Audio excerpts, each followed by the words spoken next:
Las historias de Jesús, los apóstoles y Pilato, entrelazadas en un relato de fe, sacrificio y redención, forman la columna vertebral de la narrativa cristiana.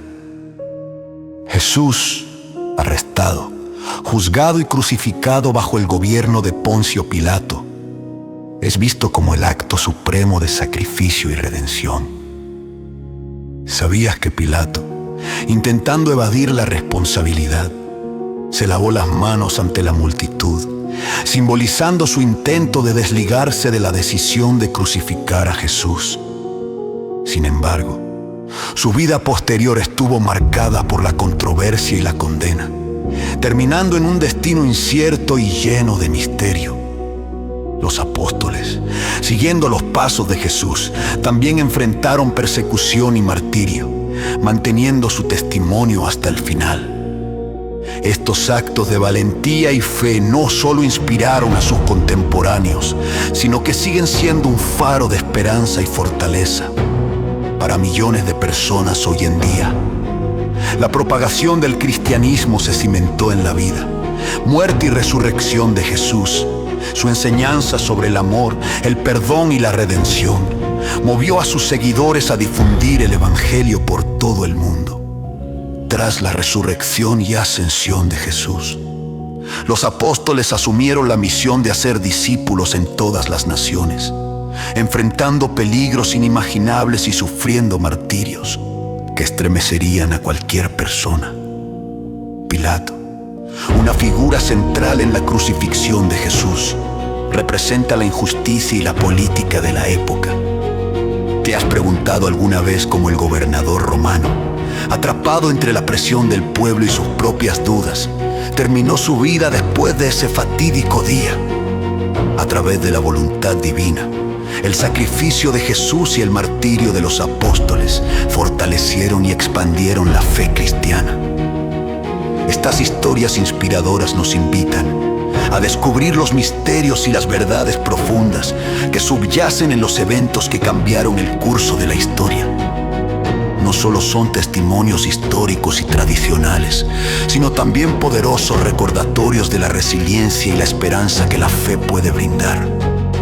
Sumérgete en estas fascinantes narrativas y descubre cómo estos hechos moldearon el cristianismo que conocemos hoy. Bienvenidos. La historia de Poncio Pilato, el gobernador romano enredado en la crucifixión de Jesucristo, teje una narrativa que trasciende el significado religioso para convertirse en una indagación histórica y moral convincente. Desde las decisiones misteriosas que rodean a Barrabás y Cristo, hasta la imagen inquietante de Pilato lavándose las manos, su historia se despliega en el contexto de una era tumultuosa, marcada por choques culturales, tensiones religiosas y el peso del poder político. En esta exploración, profundizamos en las decisiones de vida y el destino final de Poncio Pilato, con el objetivo de desentrañar el enigma que envuelve a esta figura clave en la historia bíblica. El nombre de Poncio Pilato aparece a menudo en los relatos de la crucifixión de Jesucristo en la Biblia. Fue el quinto gobernador de la provincia romana de Judea y sirvió bajo el emperador Tiberio desde el año 26 hasta el 36 después de Cristo. Pilato jugó un papel crucial en los eventos bíblicos mencionados en el Nuevo Testamento. La decisión desconcertante de permitir la liberación de Barrabás, un criminal notorio en Judea, en lugar de Jesús, a quien sabía que estaba falsamente acusado, dejó una marca indeleble en su legado. Un misterio que sigue siendo difícil de desentrañar, a pesar de que su esposo... Ahora, para comprender ampliamente a este hombre, veámoslo desde sus orígenes.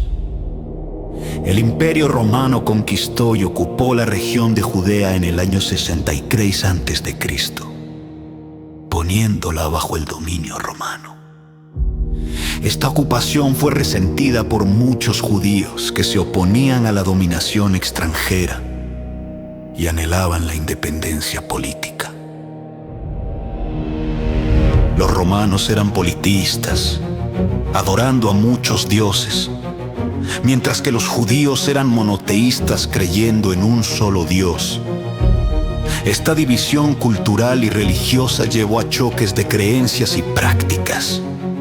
El Imperio Romano impuso fuertes impuestos a sus provincias, incluyendo Judea, para financiar sus vastos gastos militares y administrativos. La carga de la tributación fue una fuente de descontento entre la población judía. Los gobernadores y prefectos romanos como Poncio Pilato fueron nombrados para supervisar las provincias, mantener el orden, recaudar impuestos y asegurar la lealtad al Imperio Romano. Sin embargo, su manera de ejercer el poder a menudo provocaba conflictos con la población local. Los intentos de los romanos por instalar emblemas o estatuas en Jerusalén, contrarios a las creencias judías, provocaron indignación y protestas. Hubo levantamientos y movimientos de resistencia entre la población, grupos como los celotes, que buscaban resistir la autoridad romana con rebelión armada.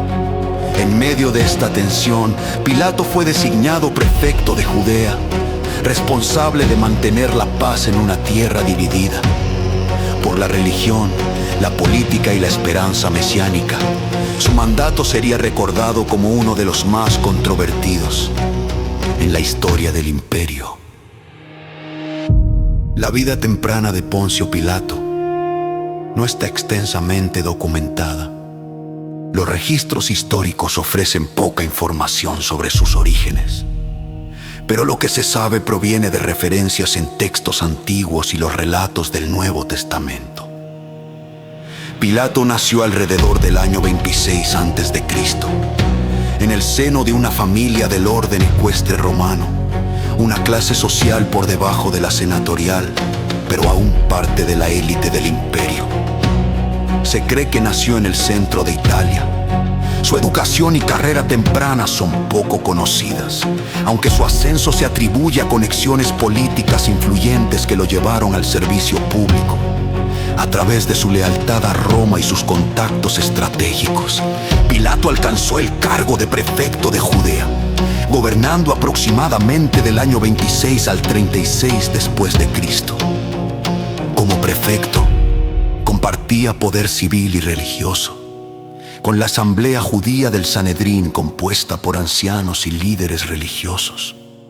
Su autoridad incluía la aplicación de la ley romana, el mantenimiento del orden público y el mando sobre las tropas romanas estacionadas en la región. Era responsable de la recaudación de impuestos y de asegurar la obediencia de los pueblos bajo el yugo del imperio. Pero en una tierra tan cargada de fe y tensión, cada decisión podía encender una chispa. En el Evangelio de Lucas se describe cómo Pilato intentó evadir su responsabilidad en el juicio de Jesús, enviándolo ante Herodes, quien tiempo atrás había ordenado la muerte de Juan el Bautista. Herodes lo devolvió a Pilato, y éste, presionado por el pueblo, cedió ante la multitud. En el Evangelio de Juan, incluso después de la crucifixión de Cristo, Pilato siguió siendo el mismo hombre autoritario y cruel. Los relatos históricos cuentan que 3 años después de la muerte de Jesús, ordenó el asesinato de varios galileos mientras ofrecían sacrificios en el templo. También mandó una matanza de samaritanos que habían subido al monte Tirana en busca de artefactos que creían sagrados. Este acto brutal provocó la indignación del pueblo y los samaritanos elevaron una queja formal ante Lucio Vitelio, gobernador de Siria. Vitelio llamó a Pilato a Roma para rendir cuentas ante el emperador Tiberio.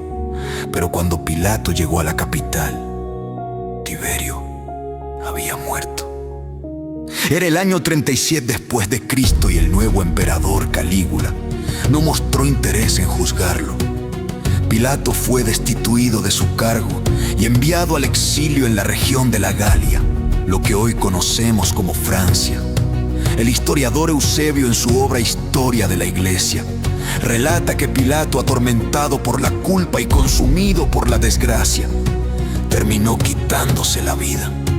Otros historiadores no confirman su suicidio, pero la tradición cristiana lo interpreta como una señal de retribución divina por su papel en la crucifixión de Jesús. Eusebio escribe que se dice que Pilato cayó en tales calamidades que fue su propio asesino y verdugo. Su destino, envuelto en misterio, se convirtió en un eco de advertencia para todos los que usan el poder sin justicia ni compasión. Algunos pensadores como Orígenes sugirieron que la verdadera culpa no recaía enteramente sobre Pilato, sino sobre los líderes religiosos que presionaron para condenar a Jesús. Otros sostienen que Pilato simplemente fue un peón en el tablero de la historia divina. Aún así, su nombre permanece como símbolo de indecisión y temor. Su legado está marcado por un solo acto, un gesto que cruzó los siglos: lavarse las manos ante la verdad. El nombre de Pilato vive en cada credo, en cada misa, como una sombra que acompaña el relato de la pasión de Cristo. Así, su historia se convierte en un espejo de la lucha humana entre la conciencia y el poder, entre la verdad y la conveniencia. El enigmático lavado de manos, las decisiones tomadas bajo presión y las consecuencias finales que enfrentó pintan el retrato de un líder dividido, un hombre atrapado entre el deber y el destino.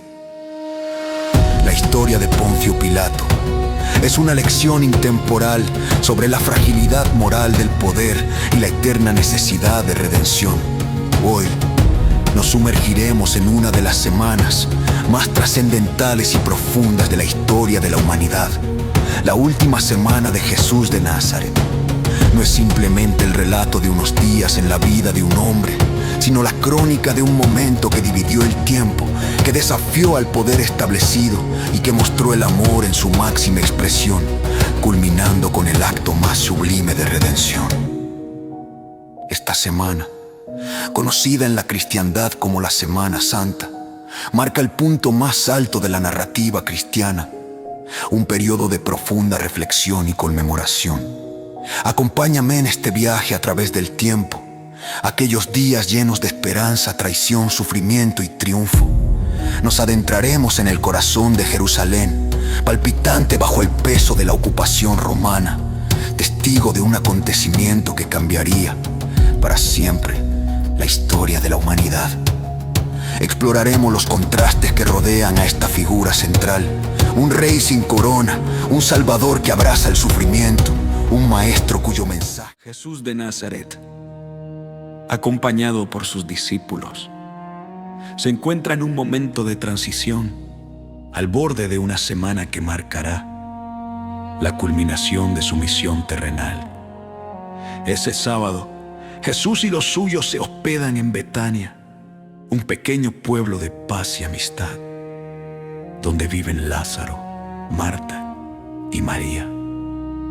Allí descansan, oran y se preparan para los días más intensos de su existencia. En esa quietud Jesús instruye, consuela y fortalece a los suyos, plenamente consciente del sacrificio que está por ofrecer. El sol se oculta sobre Betania y en la calma del sábado se forjan los últimos momentos de serenidad antes del comienzo del drama divino. Este día silencioso nos recuerda que cada paso de nuestro viaje, por más tranquilo o preparatorio que sea, forma parte de una historia más grande, tejida con hilos de propósito divino. El domingo de Ramos amaneció con una sensación de expectación palpable en el aire. Desde Betania, Jesús envió a 2 de sus discípulos a buscar un asno y su cría en el pueblo cercano, cumpliendo así la profecía de Zacarías: no temas, hija de Sión, he aquí tu rey viene, sentado sobre la cría de un asno.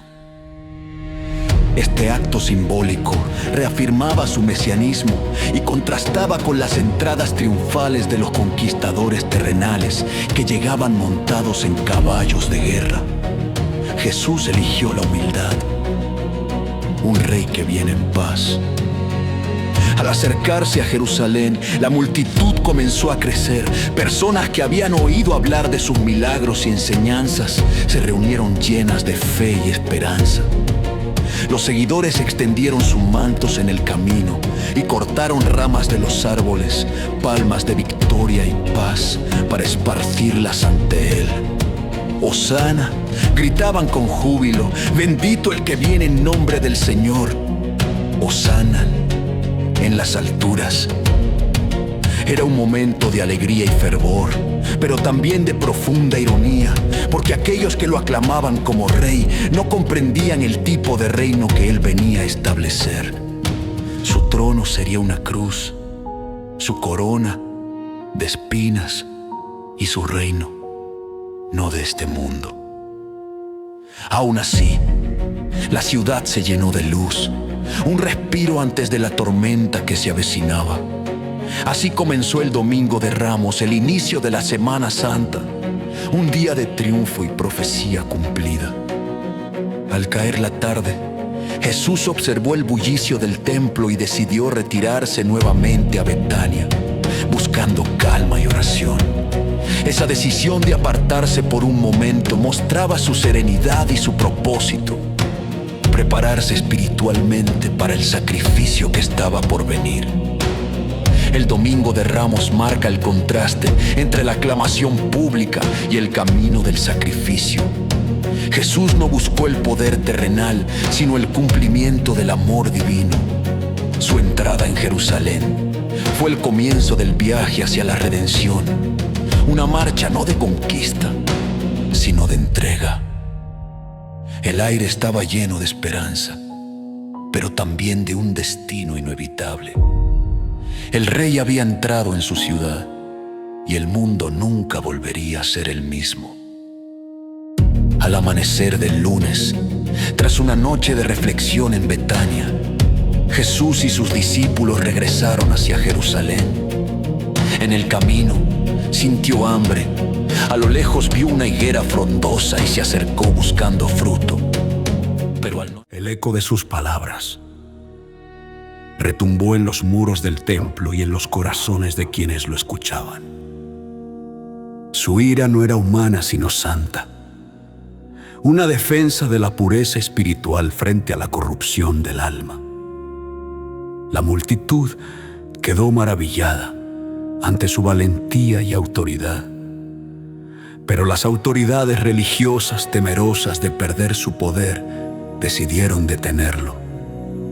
Desde ese momento, la tensión entre Jesús y los líderes del templo llegó a un punto de no retorno. Al caer la tarde, Jesús se retiró nuevamente a Betania junto a sus discípulos en busca de calma y oración. La noche cayó sobre la ciudad santa, mientras la profecía avanzaba silenciosa. Aquel día, el templo fue purificado y la fe puesta a prueba. El mensaje era claro: la verdadera adoración no se mide por rituales o apariencias, sino por un corazón justo y humilde ante Dios. Así terminó el lunes santo, un día de fuego espiritual, de enseñanza viva y confrontación divina. El martes de la última semana de Jesús amaneció con un aire de propósito y tensión. Desde Betania, él y sus discípulos emprendieron nuevamente el camino hacia Jerusalén. Este día estaría lleno de enseñanzas, parábolas y confrontaciones. Fue una jornada intensa, una de las más largas y profundas de su ministerio. Al llegar al templo, Jesús comenzó a enseñar a las multitudes mientras fariseos, saduceos y escribas trataban de ponerlo a prueba, buscando palabras con las cuales acusarlo. Pero cada intento era respondido con sabiduría divina y autoridad celestial. Jesús habló de obediencia y de justicia, de humildad, de verdad y de fe genuina. Relató la parábola de los dos hijos, uno que dice no, pero termina obedeciendo, y otro que dice sí, pero no cumple una lección viva sobre la sinceridad del corazón. Luego narró la parábola de los viñadores homicidas, mostrando cómo muchos rechazan a los mensajeros de Dios y al propio Hijo. También habló de la parábola del banquete de bodas, donde los invitados despreciaron la invitación del rey y los humildes fueron llamados a su mesa. Sus palabras atravesaban el alma y revelaban la hipocresía de los poderosos. Los líderes religiosos se enfurecieron, pero no podían detenerlo. La multitud lo escuchaba con asombro. Entonces, los fariseos intentaron atraparlo con una pregunta política: ¿es lícito pagar tributo al César?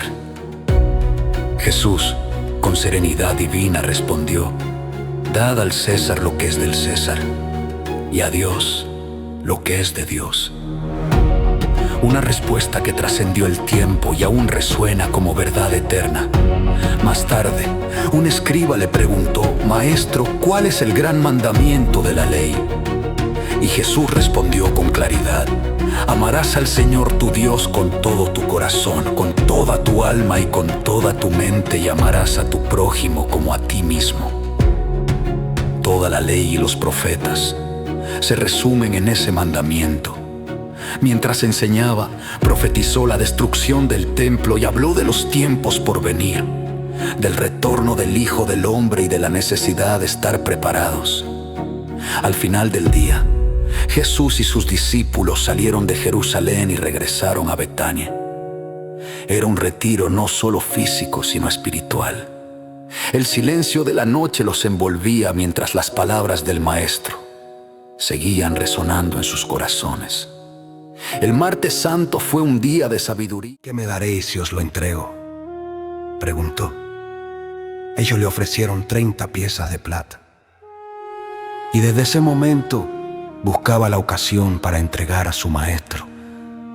Mientras tanto, Jesús, en silencio, se preparaba para el sacrificio.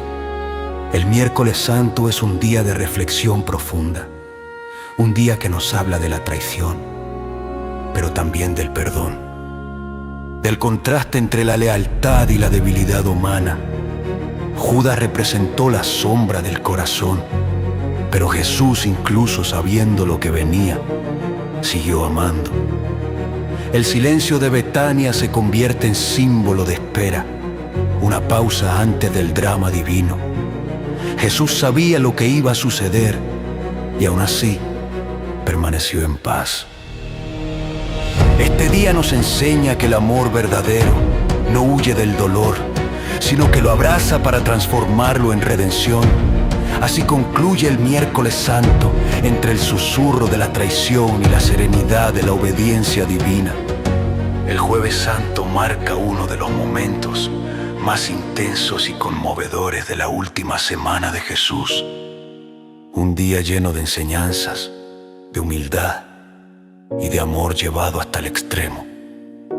Jesús envió a Pedro y a Juan a Jerusalén con instrucciones precisas: preparar la cena de Pascua. Aquella noche, en una habitación alta, se celebraría un banquete que transformaría la historia del mundo. Era la Pascua judía, la conmemoración de la liberación de Egipto. Pero esa noche nacería un nuevo pacto entre Dios y la humanidad.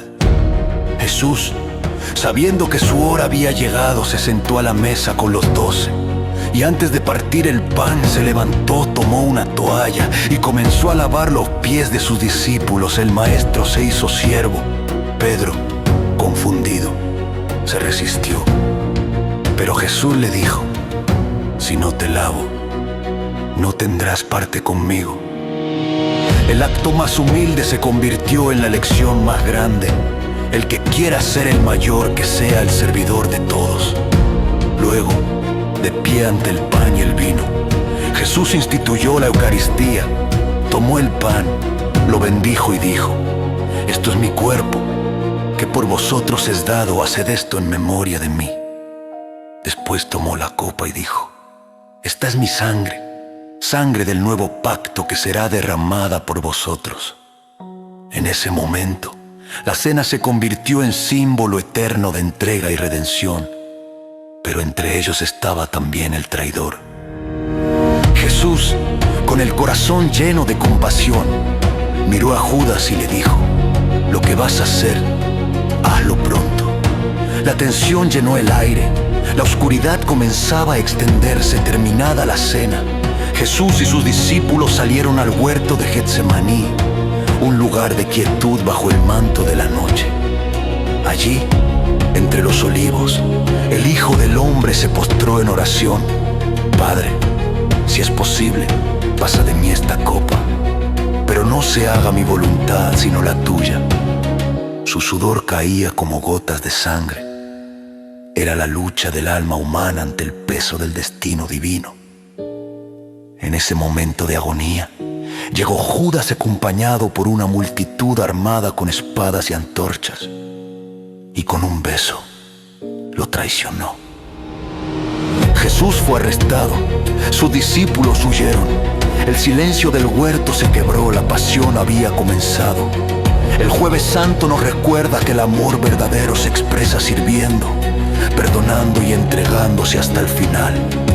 Esa noche, el pan se convirtió en cuerpo, el vino en sangre y el amor. Caídas, heridas, sangre y polvo marcan su camino de redención. Simón de Cirene es llamado para ayudarlo, y entre la multitud, una mujer enjuga su rostro. Los soldados se burlan, los sacerdotes lo insultan, pero Jesús avanza en silencio.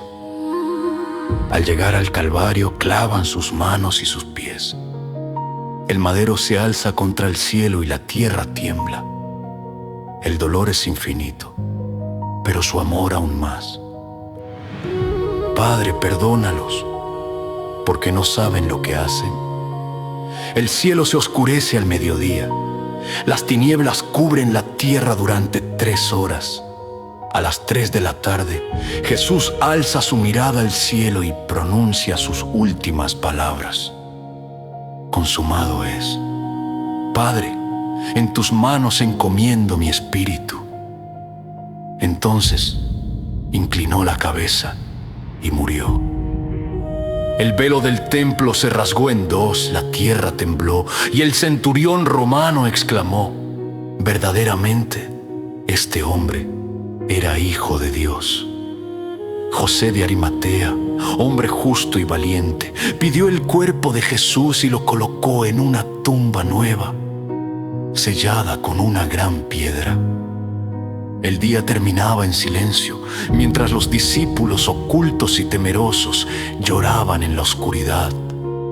El Viernes Santo no fue el final, sino el comienzo de la promesa. Porque en la cruz el amor venció al pecado y el sacrificio dio paso a la esperanza. Ese día, el cielo y la tierra se encontraron en un suspiro de redención eterna.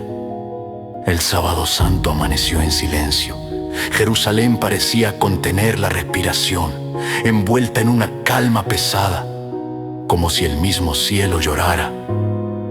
El cuerpo de Jesús yacía en el sepulcro, sellado por una piedra inmensa, custodiado por soldados romanos. Sus discípulos, dispersos y temerosos, se ocultaban en las sombras, abatidos por la tristeza y la confusión. El Maestro había muerto. El mundo parecía vacío. Era el día del duelo, el día del silencio, pero también el día del misterio. En lo oculto, el amor de Dios seguía obrando. En la tierra, los corazones esperaban sin entender.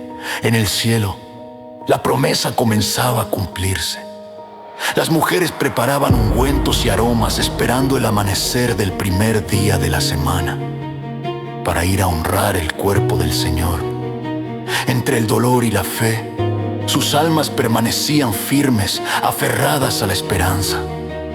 El Sábado Santo es el puente entre la muerte y la vida, entre la oscuridad y la luz. Es el susurro de la fe que no se rinde, la pausa sagrada antes del milagro. Porque incluso en el silencio, Dios está obrando. El sepulcro parece triunfar, pero su victoria es solo aparente.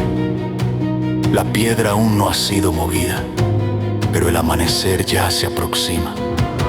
El sábado santo nos enseña a esperar, a creer incluso cuando todo parece perdido, a confiar en que la luz volverá. Y en esa quietud, el mundo aguarda, sin saber que está a punto de presenciar el mayor milagro de la historia. Antes del amanecer del domingo, cuando la oscuridad aún cubría Jerusalén, las primeras luces del alba comenzaron a nacer. El mundo despertaba, y con él la historia de la vida eterna. María Magdalena, junto con... Desde aquel amanecer, nada volvió a ser igual.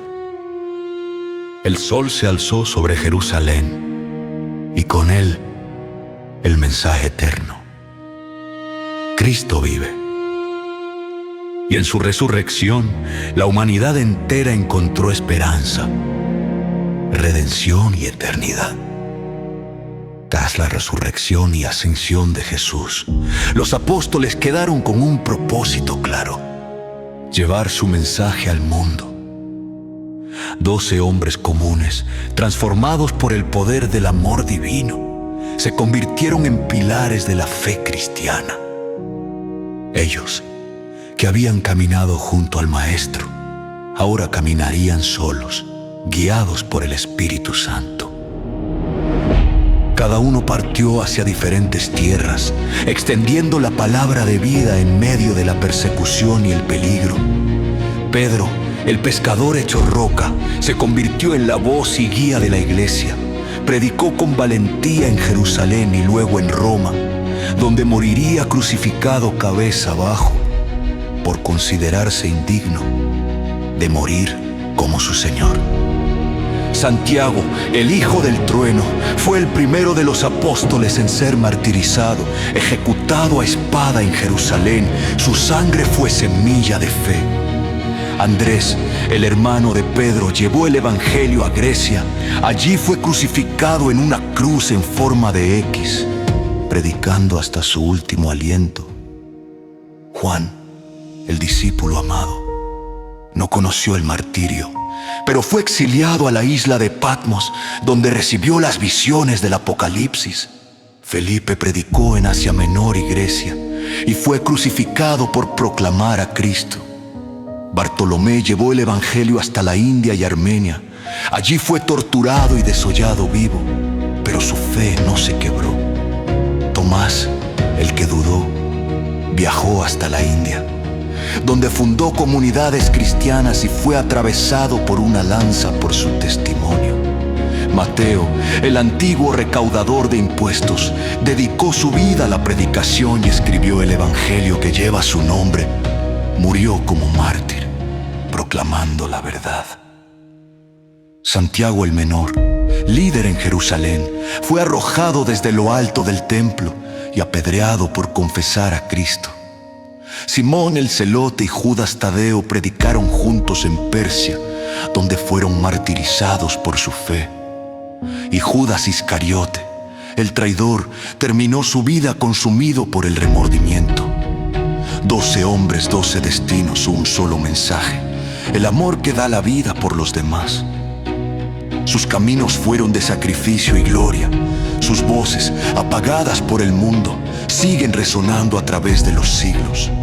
Los apóstoles fueron más que testigos, fueron los portadores del fuego eterno.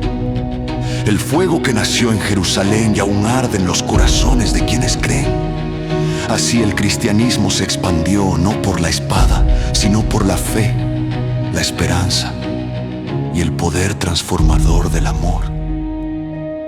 Y así concluye nuestro viaje a través de la historia sagrada. Desde la entrega de Jesús de Nazaret hasta el sacrificio y testimonio de sus apóstoles y seguidores. Cada escena, cada palabra resuena en el corazón de la humanidad como un eco eterno de amor, perdón y redención. La muerte de Jesús no fue una derrota, sino el triunfo del amor sobre la oscuridad.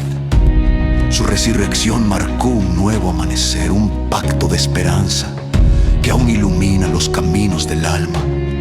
Los apóstoles, con su fe inquebrantable, llevaron esa luz al mundo, transformando imperios, corazones y destinos.